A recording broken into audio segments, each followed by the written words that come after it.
Los homies. Hey, bro. What's going on? What's going on? What's on your mind, dude? Hey, I'm not Hispanic, but I'm a Catholic. Hey, can I ask a question? Sure. Can you give me a canonical reason to not accept the Council of Florence?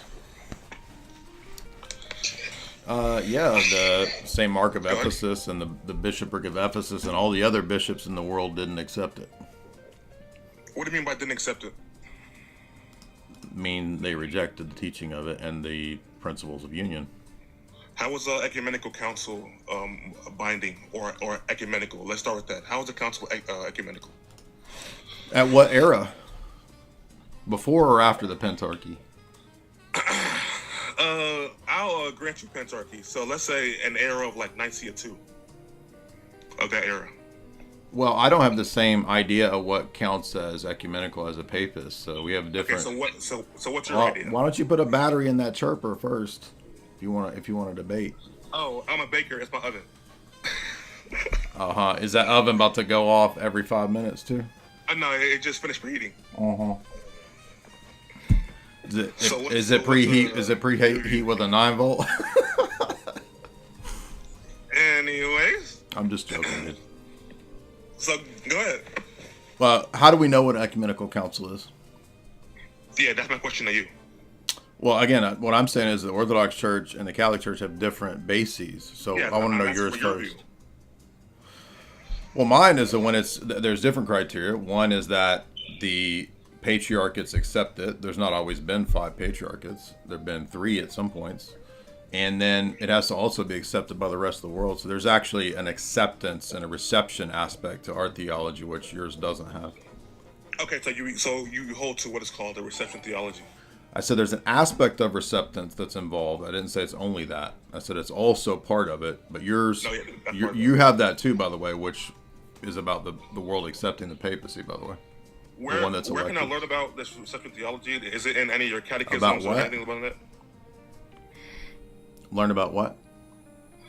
Reception theology, that a council must be received by the faithful for it to be valid. Well, I mean, Where there's can I learn? now see that's not an oven, dude. Dude, Is I it? have multiple ovens. Dude, I'm a baker, bro. You gotta get a lot of 9 volts for them ovens, dude. I think them up. How many 9 volts does one oven take? But anyway. Yeah, I mean, there's not a book that covers reception theory. I mean, every one of the ecumenical councils begins by talking about, first of all, the way that it receives the canons and teachings of the previous council. So reception is then usually the first statement of the canons of every council. For example, the first 7 typically speak this way. Nicaea doesn't, but later ones do. But in the sense of reception, you could look at like the Palamite synods that are received throughout the world. Do the Palamite Synod teach reception theology? The councils teach the reception aspect in the way that I'm saying when they begin by saying we receive what was taught by the previous councils. That's part of reception. But it's So also what about what you're not understanding is that there is a democratic and decentralized aspect to this, which means that we also wait to see if the rest of the Orthodox world accepts it, because sometimes they don't, like with the Council of Florence. So it's not de facto ecumenical because 4 out of 5 patriarchs accepted it. Do you count laity with the reception theology? Absolutely, and that's why the iconoclast didn't have a victory. Okay, so that's not why. But Oh, really? So consider- tell me about the iconoclast council, since you know.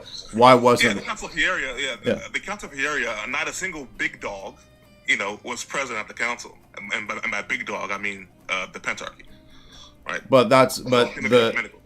the reason that the iconoclast didn't succeed ultimately was because of the laity and because of the monastics. That was who led the charge. That's why, like these councils, they never had an Go ecumenical, change your battery, dude. council on it, so it wasn't. And they never had an ecumenical council on it, right? Get out of here. Go change your freaking battery. What's up, dude?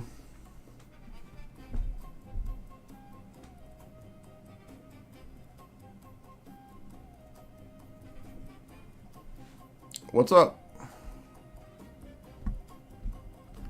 Unmute. Apostolic love, unmute.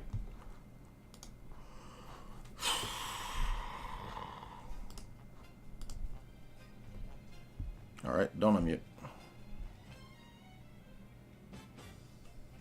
Apple?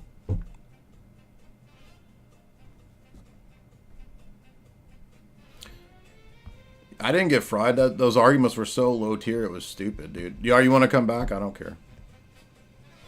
It's just, what's up, man? I'll go back to him. Oh, now he left. Los homies, what's up, man? Now let's try this again. I stopped. I took all my cookies out the oven, bro. I don't want to put any more in because we need to get focused. We need to shut up, man. There's plenty of mainline discussions that talk about the victory of the Orthodox over the iconoclasts due to the laity and the monastics. It's common history. It's Meyendorff. You can read plenty of people on this. What does Nicaea 2 say? About what? About the Council of Hieria. Why it wasn't ecumenical. I'm talking about how the victory was won. I know what Nicaea 2 says. Why are you trying to debate me on Nicaea 2? Because I'm bringing up Nicaea 2 because I'm actually what makes a council ecumenical. I'm not talking about how the heresies got into play. You've asked me a lot of questions. I've answered all your questions. Why was Lateran 649? Why is it not ecumenical? Because Lateran 649 is basically a auxiliary council of I think it was Constantinople 2 or Constantinople 3. You mean because it happened 40 years before Constantinople 3? Then Constantinople 2. I said or, bro. Like, you got to mix it up. Well, so which one was it? You didn't know. You didn't know.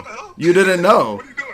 It was 40 years before Constantinople 3. You said either one. Either one. So if it's not that one, then it's the other one. Come on, let's focus. How is it? Oh my God! So you just got fried, and then you tried to change the argument. This Roman Catholics are so stupid, dude. It's unbelievable. Apple, what's up? He didn't know, so he said both.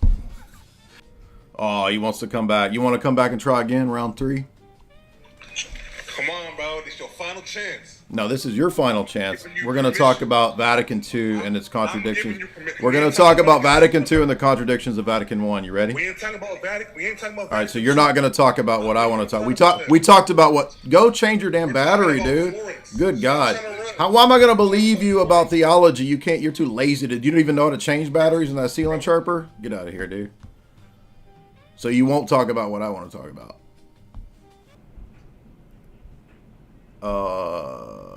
He's back. Hey, dog, you want to try again? You want to talk about Vatican II? You got to start running. Let's talk about Florence. Let's talk about. No, I want to. We talked about what you talked about. We're going to talk about Vatican II, and we're going to talk about. So you're not going to talk about it. We barely touched into it.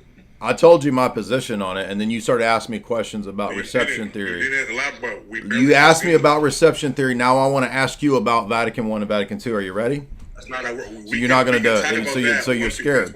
Why are you scared to talk about Vatican I and Vatican II contradictions? Why are you scared to talk about Florence? I already answered your question on Florence. You didn't. Did you go change your battery on your ceiling, Chirper? That's what I thought. Goy, what's up? When you want to talk Vatican I, Vatican II, I'm ready. I answered like 7 of his questions. What's up, man?